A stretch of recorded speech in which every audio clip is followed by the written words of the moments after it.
kemudian ada orang memungut uang dalam jumlah besar di masyarakat secara masif, tapi tidak mempertanggungjawabkannya secara terbuka.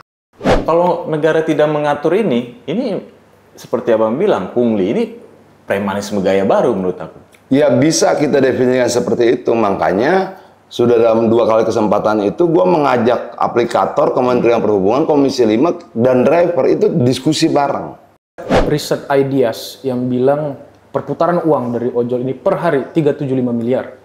Maka 75 sekian miliar. 375 miliar. Per hari. Sangat mungkin. Nah, ada orang yang mengambil terlalu banyak sehingga ada yang mendapatkan terlalu sedikit dan negara berdiam diri, maka yang salah bukannya mengambil terlalu banyak, tapi kediaman negara itu. Mana yang lebih berbahaya? Preman atau orang lapar? Orang lapar lah. Orang lapar.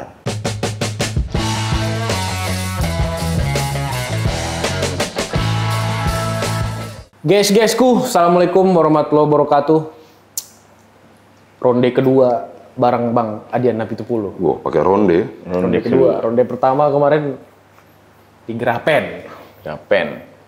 Ini kemarin rame-rame di Senayan soal ojol. Ini penting untuk kita bincangkan, Bang. Jutaan ini. Ada 4 juta, Bang, ya? Data siapa nih? Kalau data yang Asosiasi Ojol. Kalau data yang kita punya sekitar 5 juta something. Kalau kemarin data Komdigi sekitar 7 juta. Jadi di Komisi 5 ini Bang Adian lah termasuk motornya. Sampai kita mendengar di bawah itu disebut sebagai Bapak Ojol. Motornya bukan orang, motornya penderitaan mereka. Ya. Tapi ya setiap gerakan massa itu selalu bicara tentang satu orang. Berarti bukan gerakan massa. Kalau gerakan massa harus berbicara tentang massa. Oh iya, aku kalau soal massa ampun lah.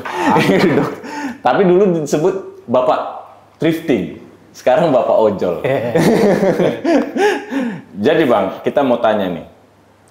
Menurut Abang seberapa tidak adil ini aplikator ini terhadap ojol ini sehingga menjadi concern Abang? Dari dulu Bang ya, dari pemerintahan, bahkan dari Pak Jokowi Abang menggunakan ojol ini. Seberapa tidak adil mereka itu Bang? Sebenarnya ini kan produk teknologi ya. Produk teknologi itu, kalau perjuangan gue tentang ojol ya, waktu Gojek dulu dilarang oleh Menhub-nya saat itu Jonan, gue memperjuangkan agar itu boleh. Dengan syarat, sambil itu berjalan, kita perbaiki mekanisme hukumnya, aturan hukumnya dan sebagainya, sehingga semuanya bisa punya payung hukum. Tapi ketika dia sudah berjalan, lalu muncul kepentingan lain membentuk, untuk roda 4 ya, membentuk badan hukum untuk beroperasi di bandara, gue menolak. Itu loh, itu hampir setiap hari itu, tahun itu 2017, 2018. Jadi 2015, 2017-18 itu hampir setiap hari itu gue telepon di rut Angkasa Pura II waktu itu. Karena selalu ada travel yang ditangkap, dipukulin, suruh push up, segala macam gitu loh. Nah lalu 2018 sekarang, jadi bukan hal baru ini buat gua. Nah itu Bang, kalau untuk konteks sekarang, seberapa tidak adil aplikasi? Sangat tidak adil, sangat tidak adil. Dan menurut gua bukan apa. Kalau kita lihat sejarahnya ya, pertama Gojek, kita pakai contoh Gojek nih. Gojek mula-mula itu kan 2010 kalau tidak salah, tapi masih pakai metode telepon. Ditelepon segala macam. Kalau tidak salah di awal-awal mereka bergerak itu bensin 4.500. Bensin subsidi ya, BBM subsidi. Potongannya sekitar 10%. Nah, sekarang BBM subsidinya sudah Rp10.000.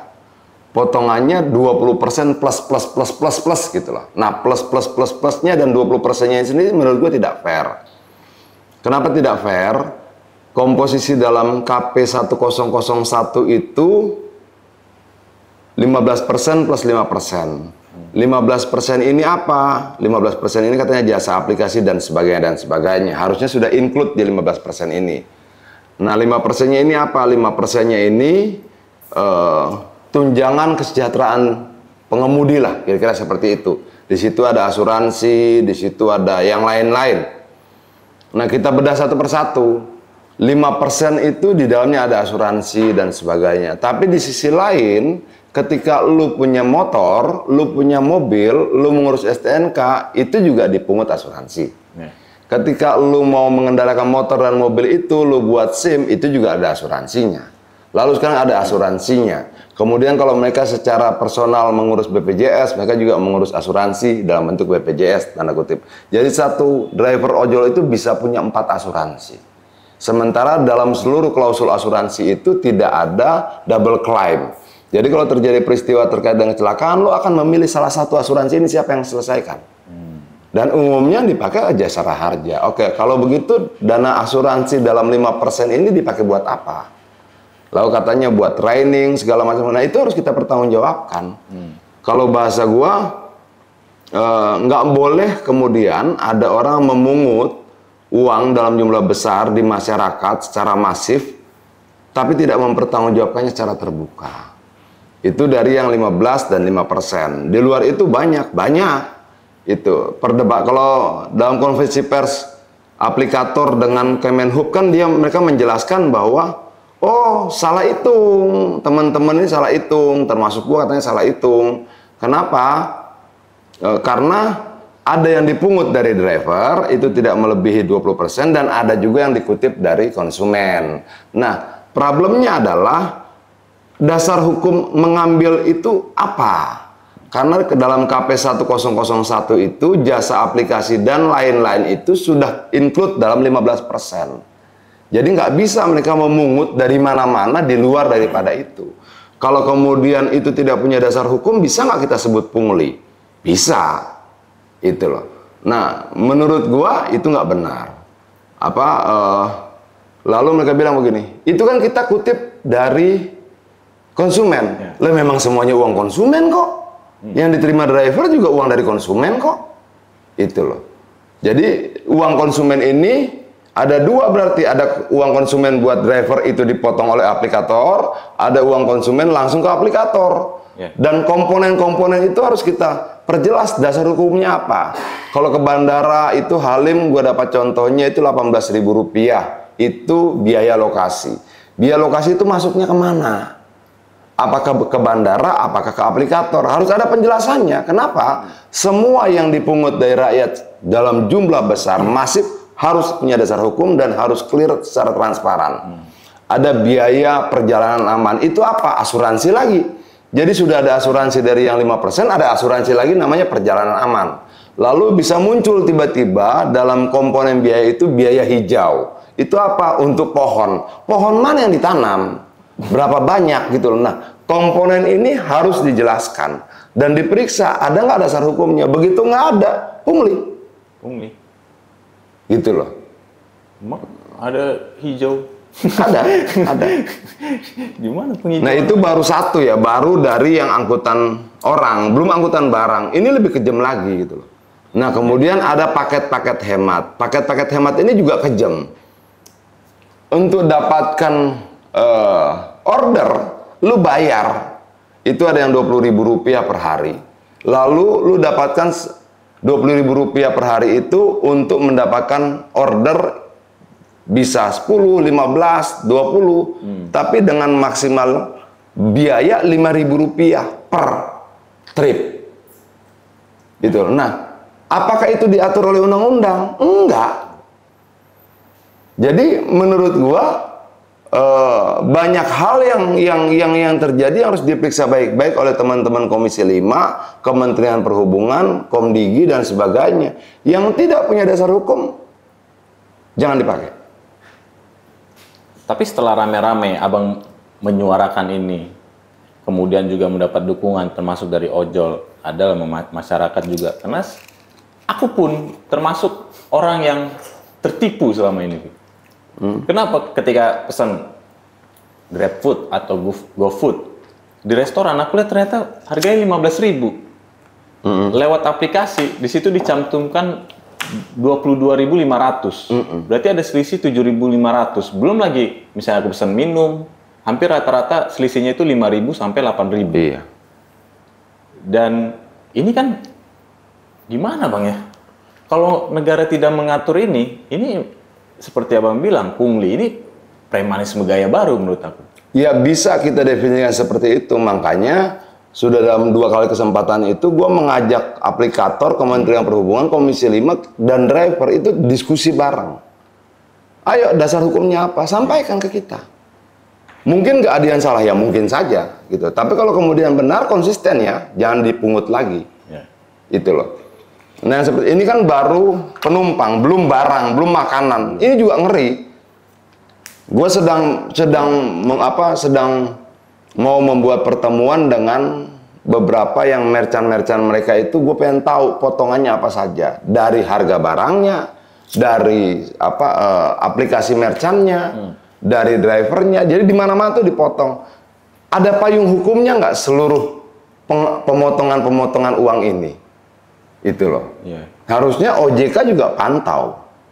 Yeah. Kenapa? Karena masif betul gitu loh. Dihitung itu bisa sampai 40-50% mereka motong itu. Kalau untuk di penumpang? Iya. Ada yang dapat gua itu kan dari penumpang, dari makanan itu, kemudian dia ngutip dari driver. Kalau salah satu data yang kita dapatkan ada sampai 63%. Sangat besar. Kalau barang kayak kemarin misalnya ada GoFood ya, bawa makanan itu gua bayar 19.000, dia cuma terima 5.000. Biaya kirim itu 19.000, yang dia terima cuma 5.000. Jadi kan hilangnya itu sekitar 14.200-an ya. 14.000-an lah kira-kira. Bang, Abang kan di Komisi 5, Bang. Ada riset ideas yang bilang perputaran uang dari ojol ini per hari 375 miliar.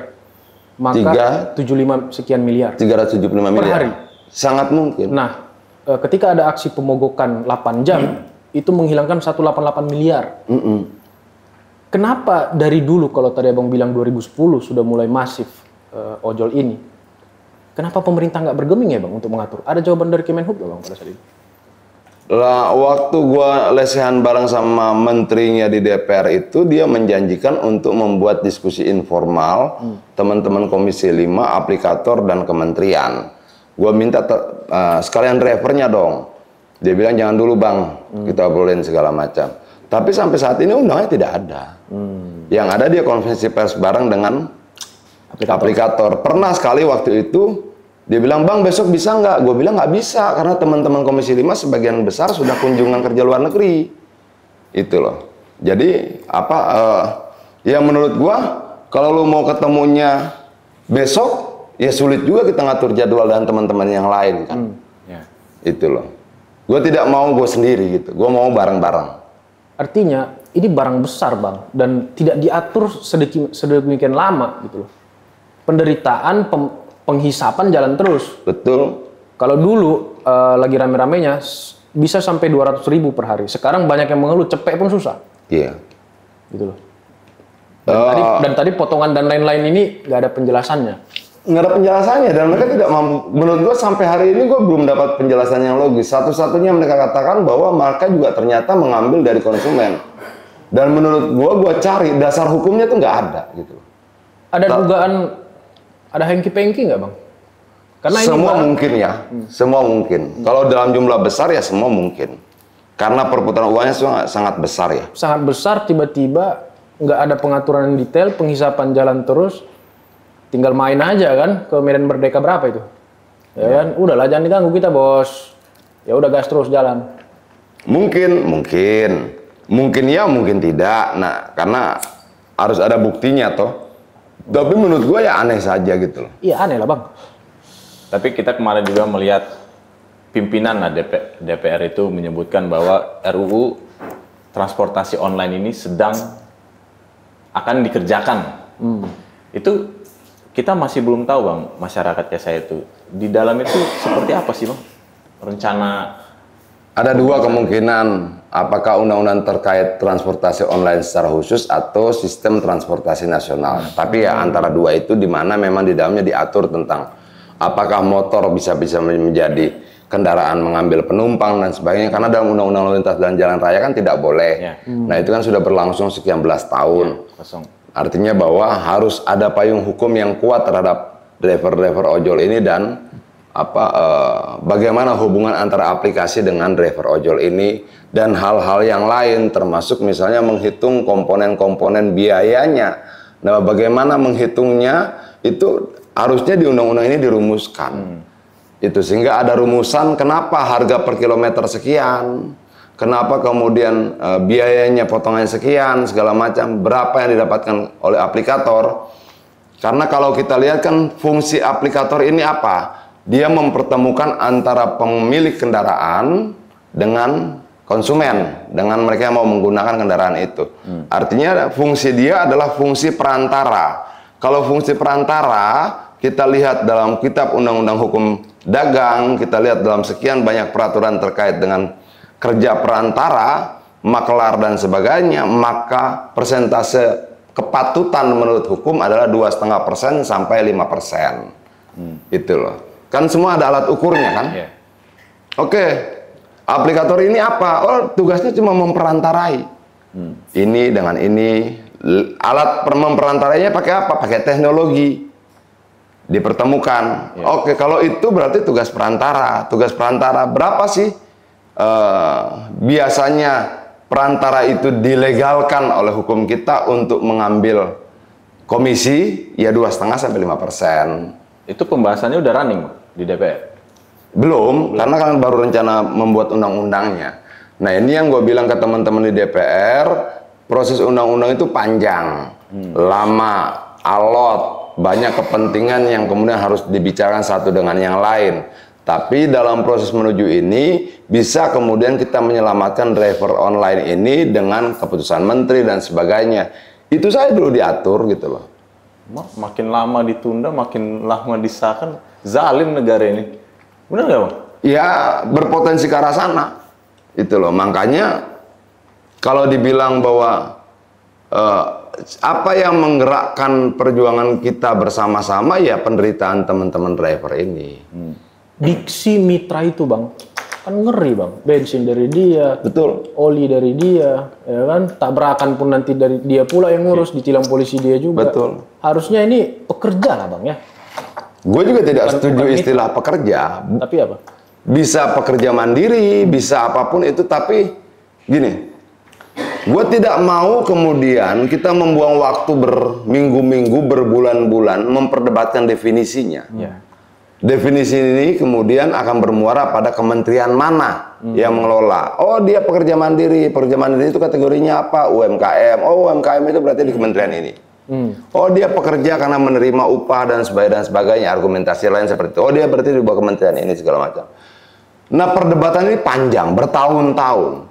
Tapi ya biarin aja itu menjadi perdebatan legislasi. Tapi sebelum ada kesepakatan definisinya, problem-problem keseharian mereka harus diselesaikan dulu dong. Jangan kemudian kita sibuk berdebat tentang definisi kemitraan, definisi tenaga kerja, kepatutan dia di bawah kementerian mana, sementara setiap hari mereka mengalami penderitaan tidak berhenti-berhenti. Kalau kita buka di Google ya, banyak orang kelaparan, banyak. Buruh kelaparan, petani kelaparan, nelayan kelaparan tuh banyak sekali. Tetapi di berita-berita yang sampai meninggal karena kelaparan, ya driver ojol. Ada berapa peristiwa gitu loh. Artinya bahwa mereka sudah bukan lapar lagi, tapi sudah sampai meninggal. Nah, itu artinya bagi gua ini situasi darurat. Itu ayo selesaikan. Kenapa? Korban jiwanya sudah ada. Kenapa ya, Bang? Dengan masifnya perjuangan terkait status ojol ini, aplikator nggak bergeming, Bang? Ya mungkin mereka merasa kuat. Ya nggak apa-apa juga kan. Merasa kuat kan tidak salah. Tapi kan dia hidup dalam negara yang punya aturan hukum. Nah, sekarang tinggal kemudian negara mengatur. Negara ini kan kalau menurut para founding fathers kita itu kan hendaklah pemerintah tidak menjadi penguasa tapi menjadi pengurus bagi rakyatnya. Artinya bahwa ya diurus dong rakyat ini. Itu jadi nggak bisa kemudian kita diamkan bertahun-tahun lalu kita tunda lagi penderitaan itu dengan alasan definisinya belum ketemu gitu loh. Ya nggak bisa. Tapi mungkin, Bang, kalau boleh aku analisis sedikit Bang.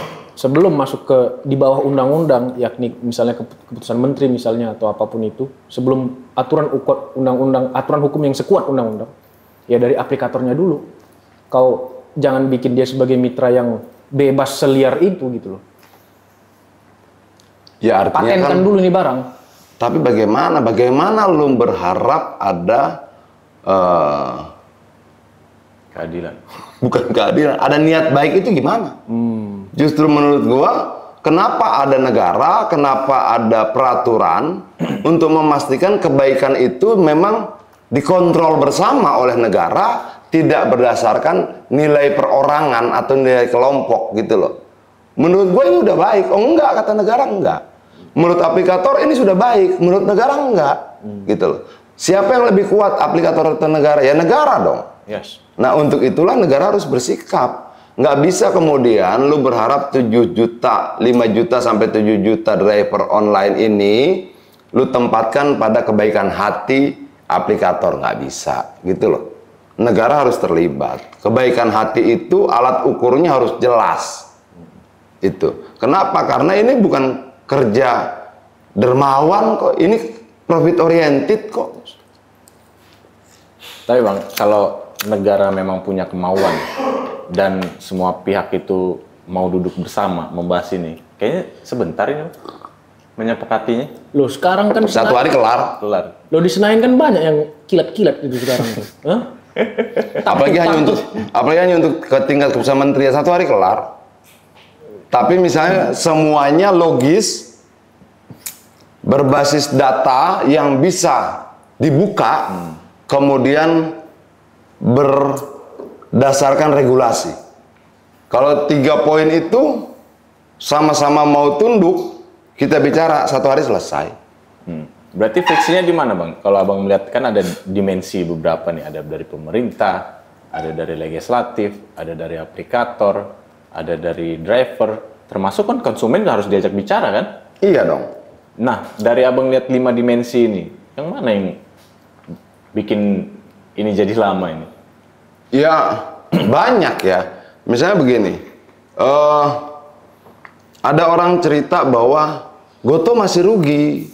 Iya, karena Goto itu induk. Goto tuh induknya perusahaan seperti Pertamina dan Patraniaga. Pertamina induknya, Patraniaganya di bawah gitu. Nah, Gojek ini 1 dari 14 anaknya Goto. Kalau dari ekonomi yang pernah gue dapatkan pernyataannya, dia sampaikan bahwa di kuartal 3 2024 itu Gojek itu memasukkan pendapatan kotor ke Goto itu 10,3 triliun. Sementara total pendapatan kotor Goto itu sekitar 13 something. Dalam pernyataan itu sekitar 79,1% pendapatan kotor Goto itu asalnya dari Gojeknya. Itu loh. Kalau begitu kita harus buka dong pendapatan Gojeknya berapa.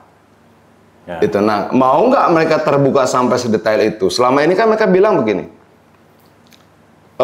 Ada biaya yang harus dikeluarkan untuk Google Map, untuk sewa server, untuk operator server, untuk tim desain dan sebagainya, termasuk promo. Iya berapa? Ya. Itu loh. Iya berapa angka-angka itu? Karena macam-macam sewa Google Map ini, kerjasama dengan Google Map ini nilai rupiahnya juga bisa dinegosiasikan. Tergantung dari volumenya. Apalagi kita tahu bahwa Google juga pernah menyuntikkan dana untuk Gojek. Apakah mereka juga memiliki nilai tertentu, besaran tertentu dengan situasi itu atau tidak, kan harus dibuka. Yeah. Mau seterbuka apa mereka gitu loh. Kalau ada cara lain, kalau tidak mau terbuka, ya negara harus memaksa diaudit. Itu loh. Tapi aku mencoba mencari jalan atau cara pandang dari pengusaha lah ya Bang. Misalnya Abang terlalu kuat dan kemudian jadilah ini barang. Ini akan mengganggu iklim investasi nggak sih? Enggak. Kan di mana-mana dibatasi. Di Singapura Gojek 10%, di Australia itu 8 sampai 12. Bahwa negara tidak bisa diam, negara harus mengontrol. Bahkan negara harus mengontrol keserakahan. Negara harus mengontrol keinginan gitu loh.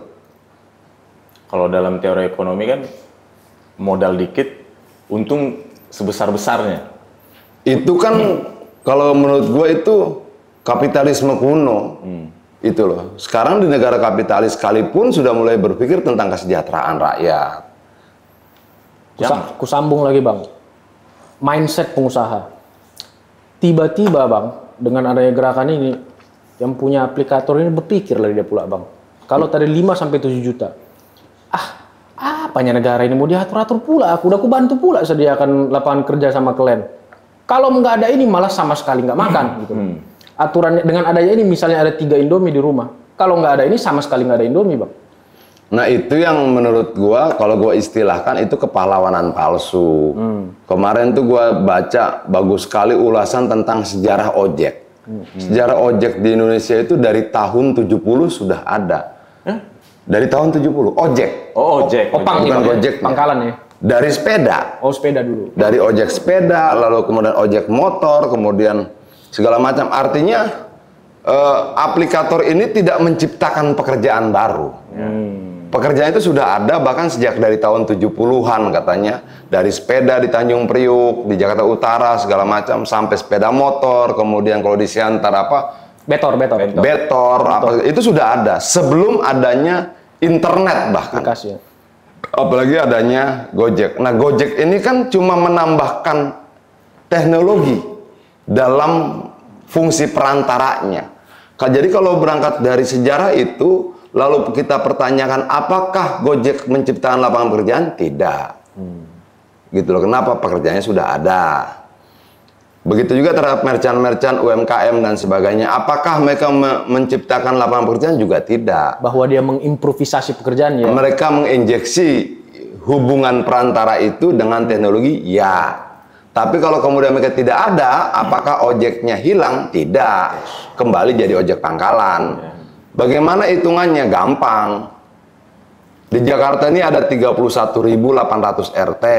Kalau satu RT itu kita asumsikan ada 10 orang yang menjadi ojek, berarti sejak dulu paling tidak ada 310.000 orang yang menjadi ojek sebelum adanya aplikator. Lalu di mana mereka menciptakan lapangan pekerjaan? Nggak ada. Kalaupun ada, tambahannya persentasenya sangat kecil lah, tidak signifikan menurut gua. Tidak signifikan untuk menempatkan mereka menjadi pahlawan ekonomi gitu loh. Iya. Tadi bang, aku menyimak di luar negeri soal transportasi online ini udah diatur bahkan sampai batasan persentase yang bisa dikutip. Iya. Udah ada studi di DPR itu udah ada uji itu nggak sih? Kalau abang sendiri mungkin udah ya. Kalau di DPR udah ada belum? Ya makanya harus dibuat satu panitia tersendiri di DPR untuk memeriksa itu detail. Kenapa? Karena tuntutan ojol kita ini, tuntutan driver online kita ini masih tuntutan yang normatif tapi minimalis. Ya. Yang dihitung cuma tenaga.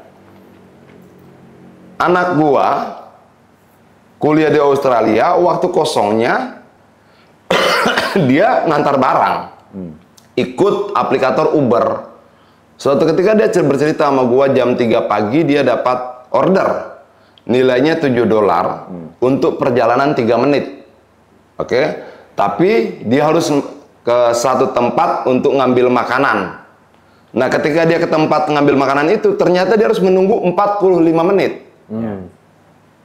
Ting, di akunnya nambah lagi $10. Jadi $7 itu untuk tenaga dan waktu ngirim, $10 untuk nunggu makanannya. Artinya di negara luar yang dihargai tidak cuma tenaga lu, tapi waktu lu menunggu order yang sudah dipesan konsumen juga ada harganya. Sekian belas menit berapa, sekian puluh menit berapa gitu loh.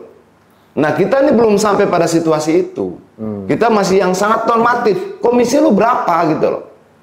Iya. Bayangkan kalau kemudian negara sudah mengatur perannya sampai sebesar itu. Bagus sekali. Sejahtera. Iya. Tenaga lu dihitung, waktu yang dibuang juga dihitung. Nah, problem driver online ini kan banyak. Termasuk apa? Jauh jauh pendeknya rute. Di beberapa yang gue pelajari ini garis lurus gitu loh. Jemput di sini, antar kemari. Ini lurus. Lurus ini 3 km atau 4 km atau 5 km. Faktual lebih karena belok-belok. Ya. Itu. Nah, ini juga kan problem tersendiri. Secara teknis ini merugikan si driver. Karena jumlah bensin yang dihabiskan, jumlah waktu yang dibuang jauh lebih banyak. Ya. Belum lagi cuaca, Bang. Kalau cuaca agak naik tuh, Bang. Iya. Tapi maksud gua kalau kita inventarisir masalahnya sangat banyak, sangat banyak. Ini tapi minimal untuk jangka pendek ya tenaga aja lah dulu, Bang. Iya, apa yang gue ceritakan tadi itu kan ideal. Idealnya tuh waktunya dihitung segala macam. Tapi ya sudahlah. Itu mungkin Indonesia 5-10 tahun ke depan. Tapi untuk sekarang ya tenaganya harus dihargai. Tapi kalau kita melihat presiden kayak Lebaran kemarin dijanjikan THR dan itu kan kayaknya statement bersama kan, ada pemerintahnya, BHR, aplikatornya juga menyetujui.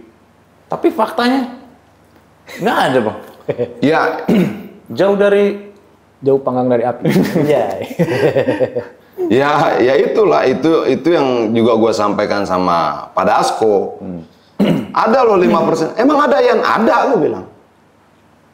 Lalu gue sampaikan artinya bahwa tidak mungkin Presiden Prabowo ini menyampaikan angka 900.000 dan 1 juta rupiah itu tanpa kalkulasi. Kalkulasinya apa? Kemungkinannya dari 5% yang dikategorikan sebagai tunjangan kesejahteraan buat pengemudi yang sudah dipungut dari tahun 2022 sampai sekarang.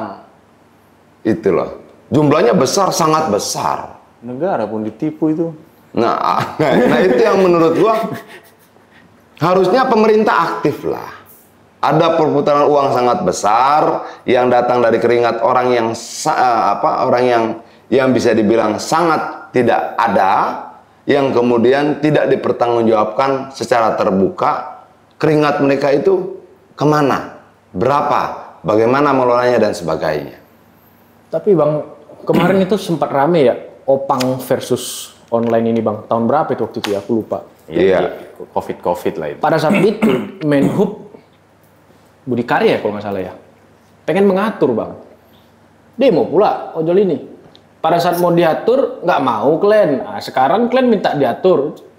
Ada anggapan begitu, Bang? Enggak juga. Waktu itu kalau tidak salah yang gue tahu ada demo itu terkait dengan membentuk badan usaha, tapi itu untuk R4. Itu kalau tidak salah Permen 108, 118. Ya pada akhirnya kan akan melebar ke roda 2 juga, Bang. Kayak yang gua tahu ya waktu itu yang sempat rame itu adalah kalau lu mau masuk bandara dan beberapa wilayah-wilayah yang lain itu lu harus punya badan hukum.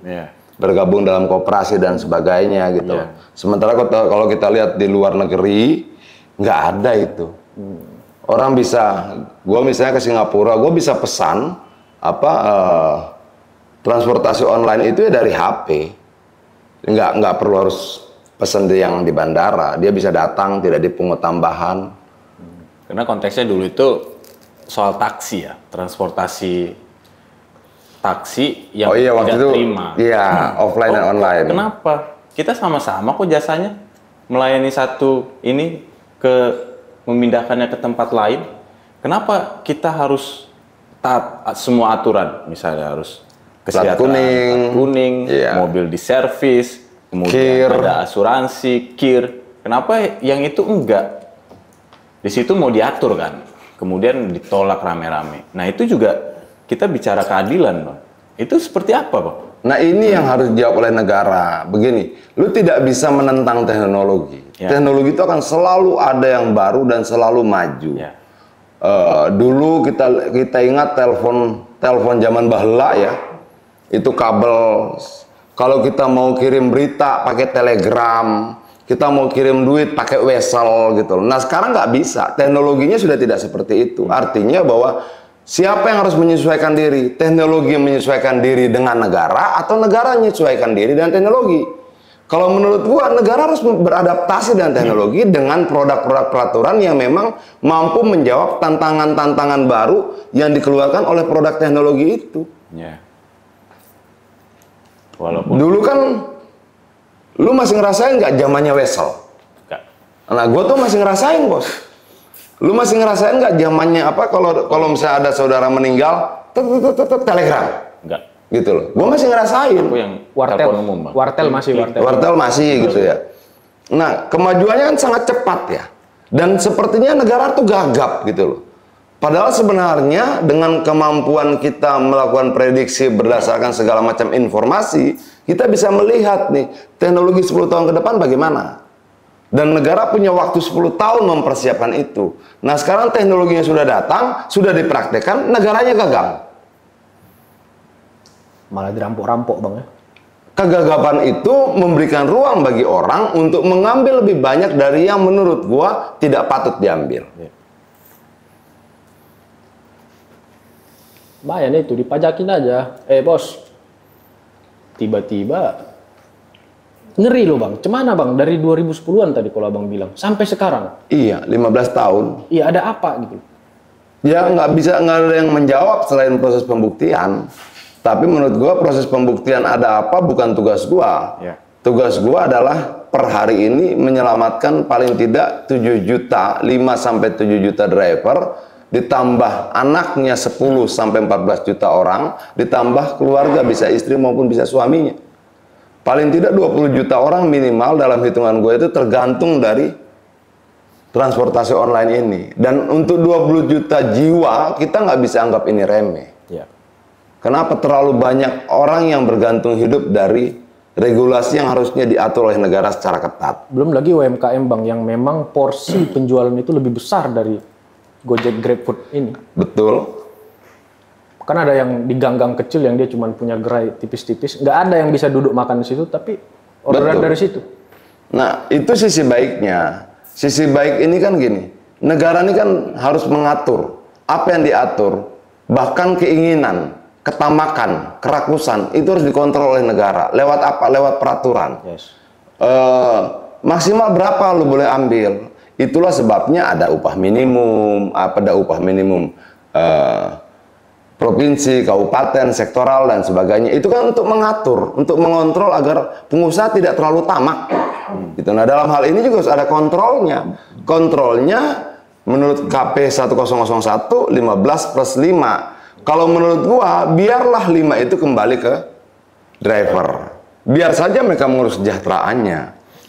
Lalu diturunkan lagi 5% sehingga aplikator cuma dapat 10%. Kenapa? Karena jenis-jenis perantara yang lain, jual beli rumah, sewa menyewa mobil, cuma 2,5 sampai 5%. Kenapa pula kawan yang 30%? Kenapa kalian harus 20% gitu loh? Ya. Tapi kalau aku mendengar di driver online itu, mereka ada cukup kelegaan setelah pimpinan DPR kemarin itu menyampaikan akan mengkaji lah RUU.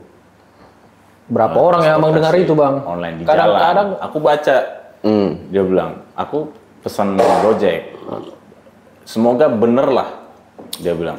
Tapi karena trennya kan nomor-nomor aja. ya itu kita uji di sini. Bang Adian sebagai orang yang membawa barang ini naik ke permukaan lah. Tadi kan driver online ini perlu juga tahu.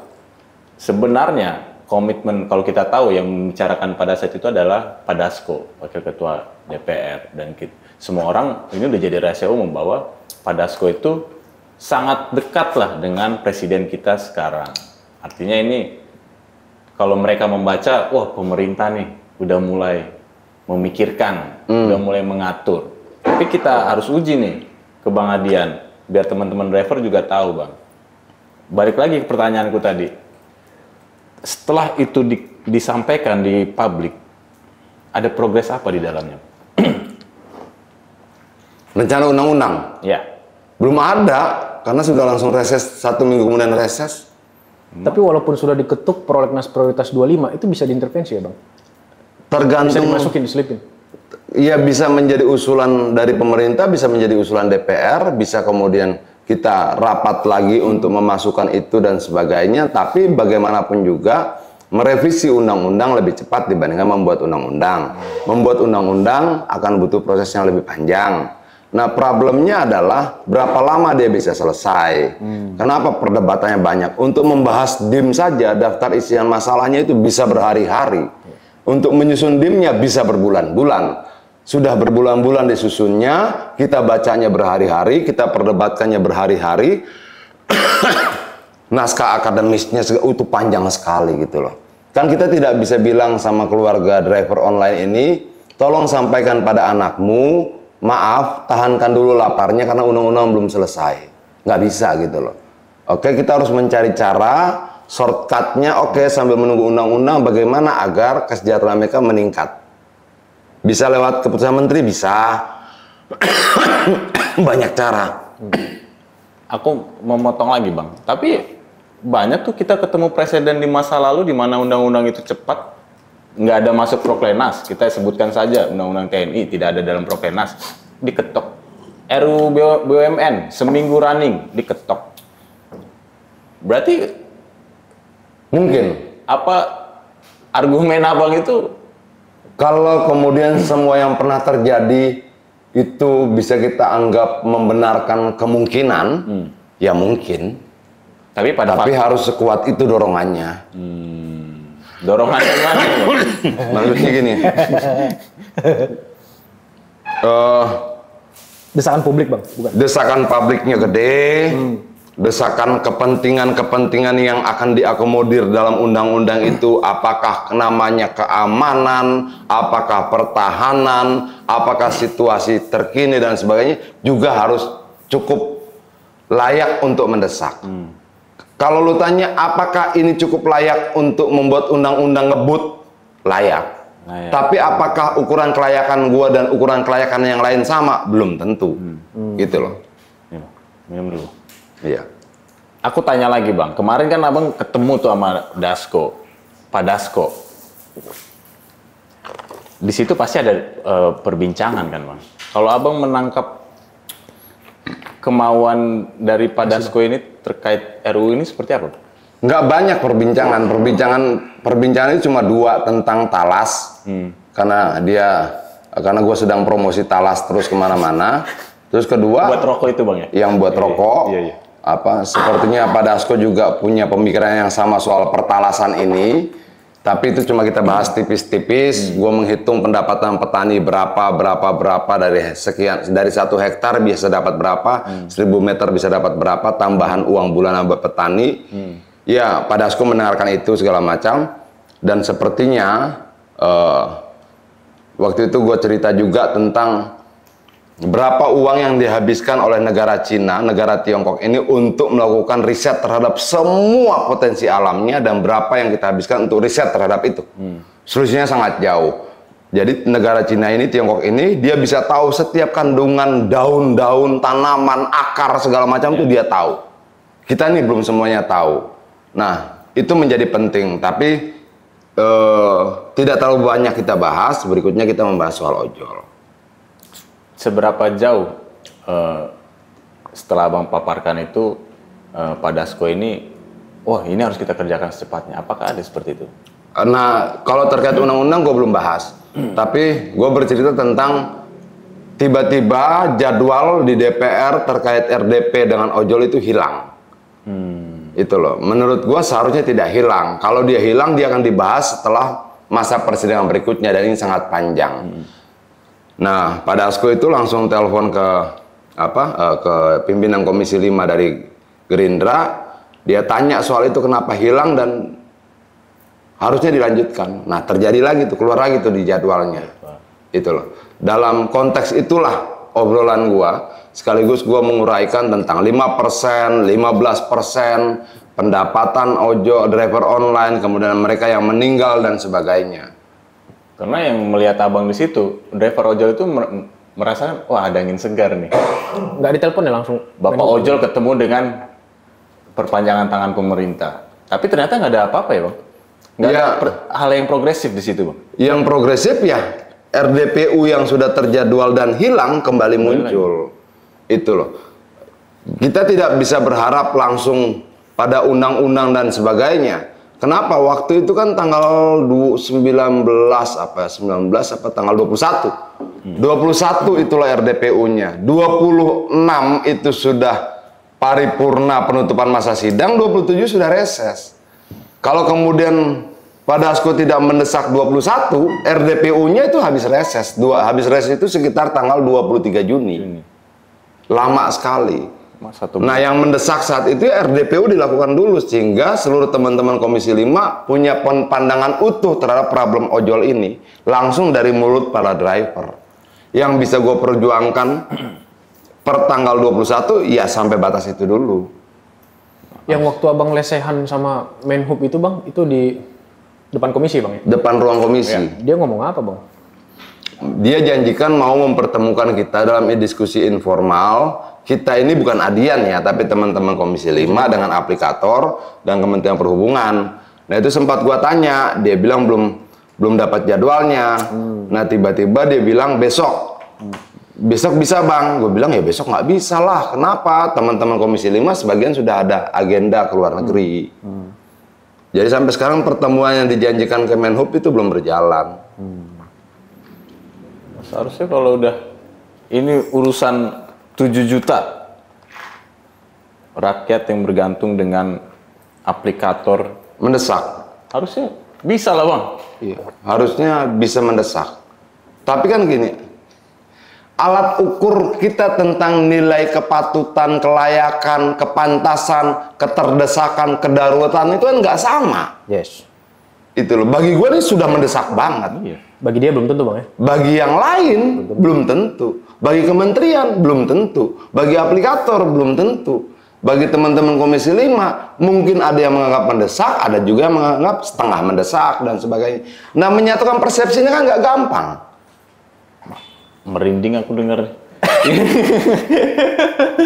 Berarti udah lanjut topik. Kamu lempar pula kan? Selain ini bang, gimana ya kita menyebut wajah aplikator ini? Lebih kolonial ini barang bang. Tapi aku potong dulu. Ntar dulu bang. Bayangin dengan perputaran uang yang besar tidak ada penjelasan dan penghisapan jalan terus. Kawan ini yang dipekerjakan ini ngikutin nasib sendiri. Nasib kalah itu. Kalau ada orang yang mengambil terlalu banyak sehingga ada yang mendapatkan terlalu sedikit dan negara berdiam diri, maka yang salah bukannya mengambil terlalu banyak, tapi kediaman negara itu. Negara nggak boleh diam. Negara harus hadir. Negara harus katakan, lu punya keinginan sangat banyak, itu aturannya ini loh. Nggak boleh lebih dari sekian. Dasarnya apa? Ya kita bedah dong, kan bisa. Kan ini semua bisa dihitung. Benar-benar. Satu motor itu harus butuh berapa kali ganti oli per sekian kilometer yang dia jalani. Dia harus mengganti shock breaker berapa kali. Dia harus mengganti kampas rem berapa kali, kan bisa dihitung. Ya, jelas itu. Iya, dan itu mah nggak susah. Lu panggil aja tuh industri-industri motor dan sebagainya, duduk bareng-bareng diskusi, pantasnya berapa, itu kan bisa. Oke, jadi sekian rupiah. Untuk menutupi ini sekian. Untuk mendapatkan kelebihan sebagai tambahan, sebagai apa? Sebagai apa yang dia terima untuk meninggalkan sejahteranya sekian persen lagi. Untuk itu maka aplikator cuma dapat sekian. Kan semua bisa dihitung. Orang angkanya jelas kok. Jangan-jangan abang sendiri yang berjuang.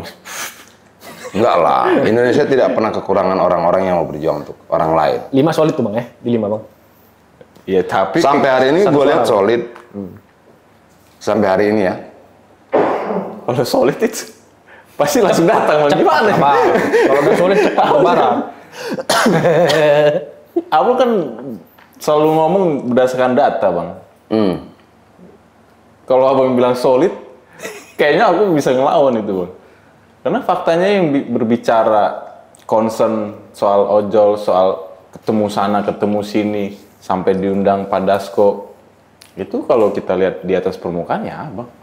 Tapi kalau menurut gua, Komisi 5 itu seharusnya sudah berkirim surat pada pimpinan DPR untuk meminta diizinkan agar bisa membuat rapat di saat reses. Kesepakatan itu ada. Itu loh. Kalau dalam pembicaraan di internal itu, surat itu akan dibuat. Kalau itu terjadi, maka kita bisa memanggil kementerian dan aplikator bahkan pada saat reses. Jangan sampai driver ojol udah begini dikasih angin sorga. Ansor. Itu lebih zalim lagi, Bang. Mereka, wah, udah ada nih RUU-nya. Yang harus disampaikan pada driver ojol adalah bahwa coba kalau kemudian dudukkan mereka sebagai aplikator. Kalau lu sebagai aplikator, maka lu juga pasti akan berjuang habis-habisan dengan segala macam apa kemampuan yang lu miliki. Karena ketika dikurangi dari 15% menjadi 10%, maka potensi pemasukan lu akan berkurang paling tidak sepertiga. Kalau kemudian pendapatan pemasukan mereka rata-rata sekitar 10 miliar dengan pengurangan 15% dari 15% menjadi 10, maka mereka akan kehilangan paling tidak itu sekitar 3-4 miliar per hari dengan asumsi 10 miliar per hari. Nah, ketika lu jadi pengusaha dan akan kekurangan sekian besar, ya lu juga pasti akan bekerja maksimal untuk tidak dikurangi. Artinya yang harus kita sampaikan pada teman-teman driver ojol, ini bukan perjuangan sederhana. Ini tidak semudah membalik telapak tangan. Itu loh. Belum lagi kalau kita lihat kemarin ada aksi besar, demo besar-besaran. Tapi kita lihat juga di lapangan maupun di media sosial ada kayak bonus buat dari aplikator buat yang bekerja di hari itu. Nah, ini udah kayak Gembos. divide et impera. Ya. Gaya baru. Iya. Iya, dalam pertarungan begini ya semua jadi mungkin toh. Semua jadi mungkin. Tapi ya tinggal kita adu datanya. Misalnya kalau hasil riset itu 31,6% driver online itu pernah mengalami kecelakaan. Persentase itu bisa nggak kita konversi menjadi angka? Sehingga keluar angkanya, lalu kita panggil tuh aplikatornya dari sekian banyak kecelakaan ini, besar, menengah, dan kecil, berapa yang sudah lu tanggung, siapa saja. Kan bisa dibuka datanya. Itu loh. Bang, sebelum masuk ke suara netizen, seberapa yakin abang, kan DPR eksekutif ini kan, abang bilang tadi agak panjang pertarungan politiknya. Seberapa yakin, karena nggak bisa kan hanya seorang Adena Pitpulu yang memperjuangkan 5-7 juta ini. Seberapa yakin abang juga ada political will yang kuat dari fraksi-fraksi yang lain? Sampai hari ini gue yakin ya. Karena gue juga ngobrol dengan teman-teman dari fraksi-fraksi yang lain, baik secara langsung maupun lewat WhatsApp gitu. Dan clear. Abang jangan kasih angin surga, Bang. Nanti driver online dengar ini, clear bahwa ini akan diperjuangkan. Memang clear. Dalam omongannya begitu. Kan sudah jelas ada videonya. Semua dari pimpinan DPR, pimpinan Komisi 5, anggota Komisi 5 dan sebagainya kan ada videonya, dan itu kan viral. Abang yang videoin itu, Bang ya? Pakai handphone abang? Gue yang nanya. Ya iyalah di depan kamera abang gitu itu dong. Ya, kalau kemudian kata-kata dan perbuatan nggak sama itu di luar kemampuan gue lah. Anya. Tapi dari pernyataan kan clear dong. Iya. Ini aku buat teman-teman ojol, Bang. Abang sampaikanlah bahwa seberapa jauh komitmen abang akan mengawal ini supaya mereka juga tahu mereka diperjuangkan. Komitmen gue? Iya. Komitmen gue ya sampai menang.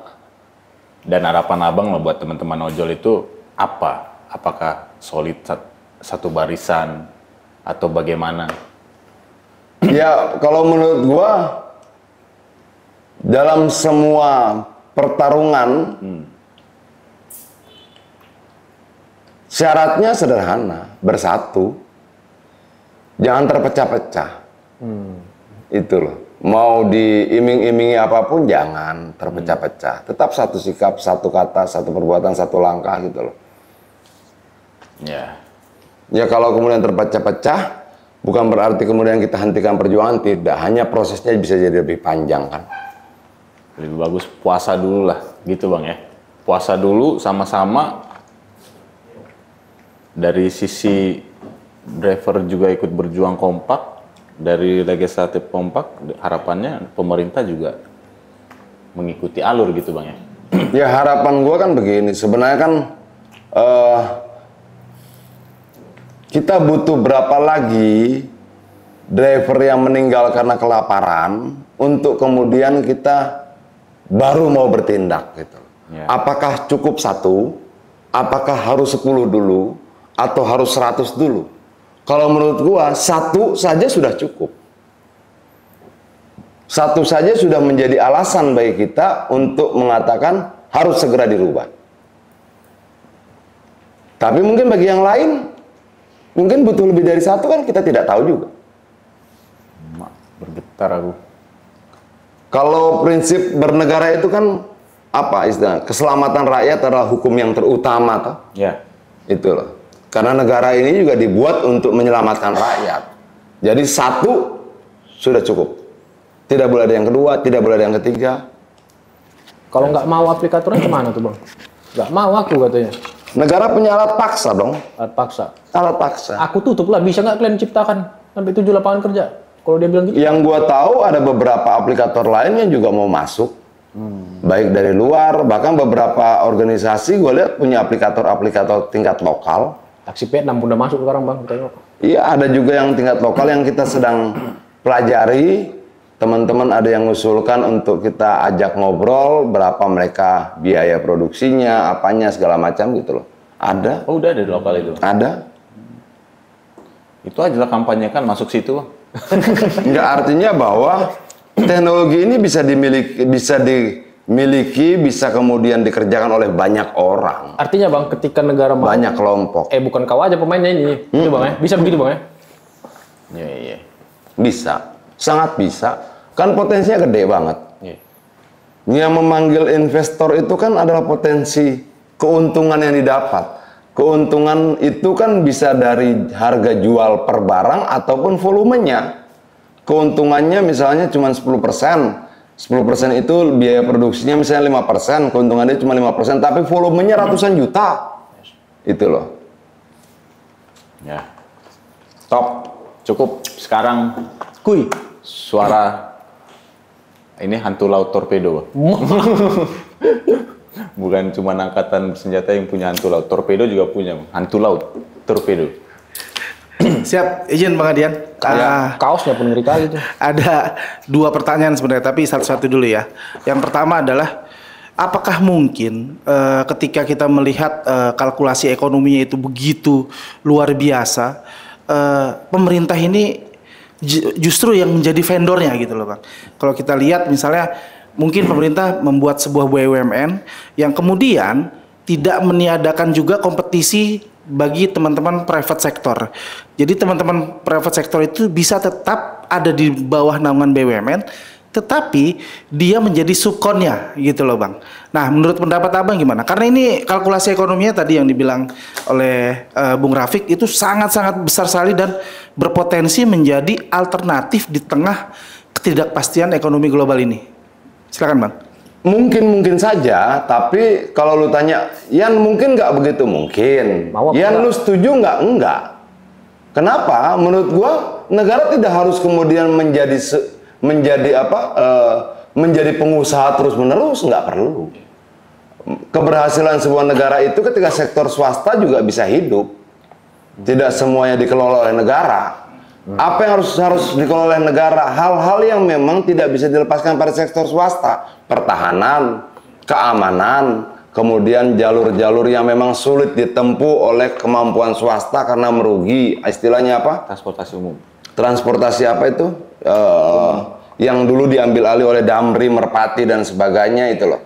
Nah, untuk yang begitu negara boleh. Tapi ketika bisa dikelola oleh rakyat, ngapain harus negara? Ya. Ketika bisa dikelola oleh swasta, kenapa harus negara gitu loh? Nah, negara perannya apa? Mengatur sehingga ketamakan ada alat ukurnya, kerakusan ada alat ukurnya, gitu loh. Pastikan hak-haknya terpenuhi begitu Bang ya. Ya dibatasi, kan negara harus mengontrol itu. Boleh nggak saya cari untung? Boleh, tapi bagaimana agar keuntunganmu tidak menjadi kematian buat yang lain, gitu loh. Itu kan harus diatur oleh negara. Oke Bang, yang kedua Bang, kalau kita katakan, kita berhipotesa ya Bang ya, bahwa sebenarnya dengan yang tadi Bang Adian katakan bahwa data ojol itu 5 juta something, berarti kan sebenarnya di satu sisi negara ini kita bilang tidak dapat mengakomodir lapangan pekerjaan untuk rakyatnya, gitu loh Bang.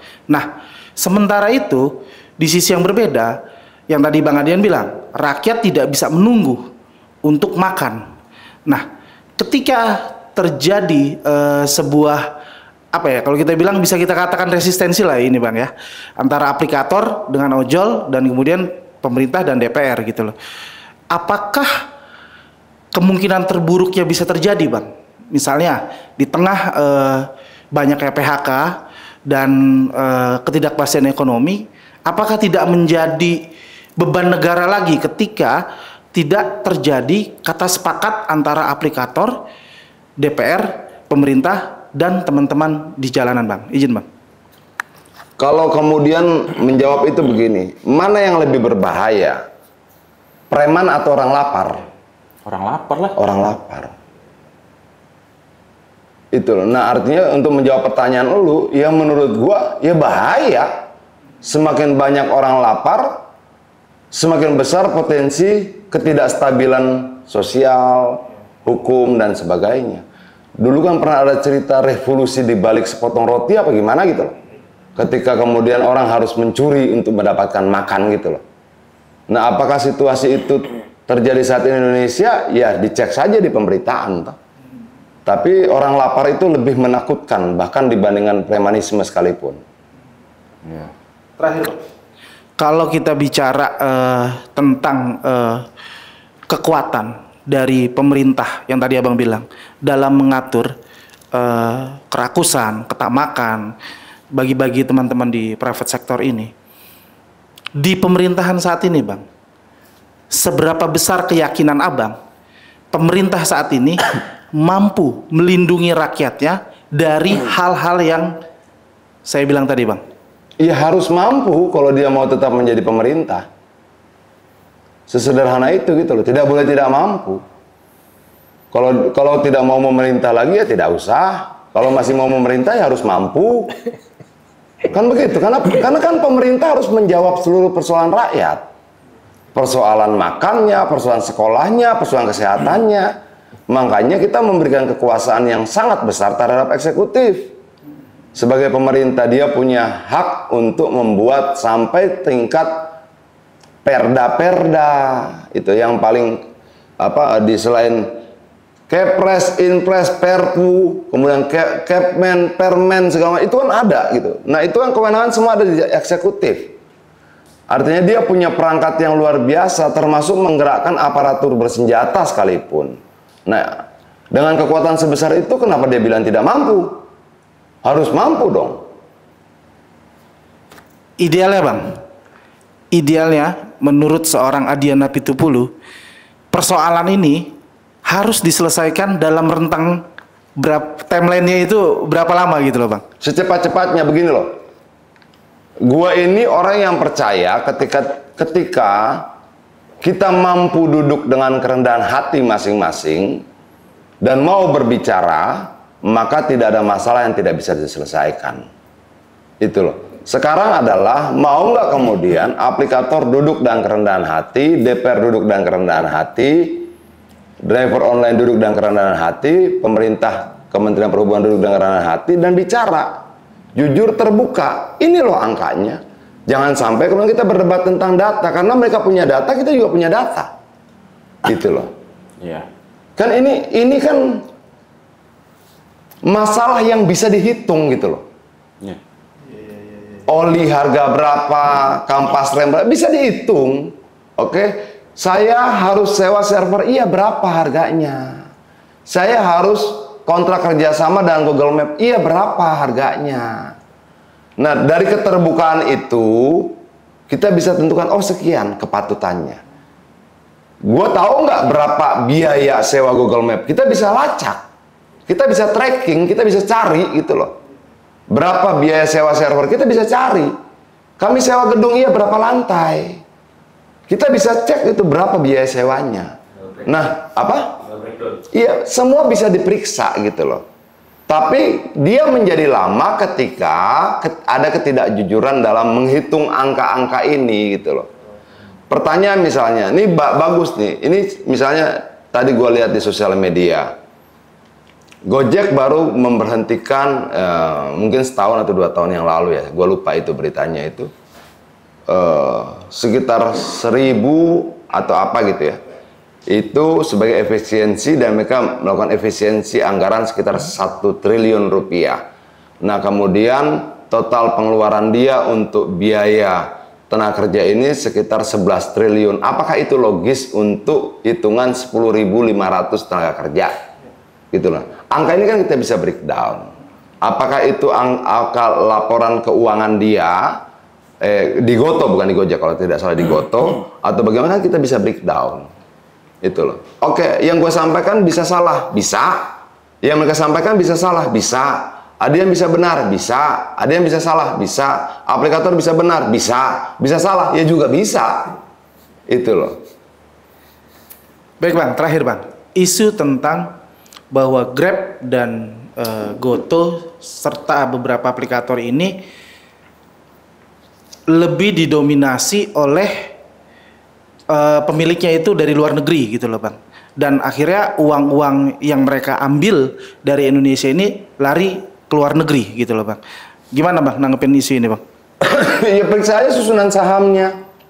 Itu sih gampang. Kita bisa cari sama-sama gitu loh.